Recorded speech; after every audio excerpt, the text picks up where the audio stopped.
একটি জঙ্গলে বাস করত টোনা ও টুনি। তাদের একটি বন্ধু ছিল পিঁপড়ে। তারা বনের মধ্যে খুব সুখে শান্তিতে দিন কাটাতো।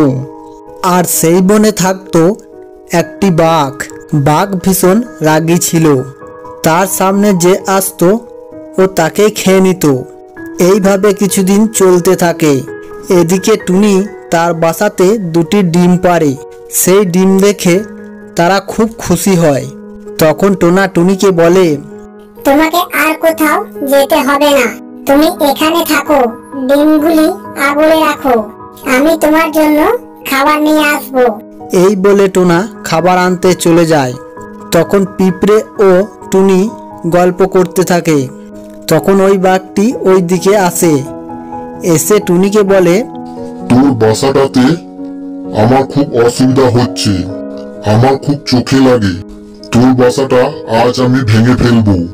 তখন টুনি বলে, আমার বাসাতে ডিম আছে, কিছুদিন পর ডিম ফুটে বাচ্চা বের হবে, তুমি আমার বাসাটা ভেঙে দিও না প্লিজ, তোমার পায়ে পড়ি, তুমি আমাকে একটু মায়া করো, বাচ্চা বের হয়ে যাওয়া অবধি আমার বাসাটা ভেঙে দিও না, বাচ্চাগুলো হয়ে যাওয়ার পর আমরা এখান থেকে চলে যাব।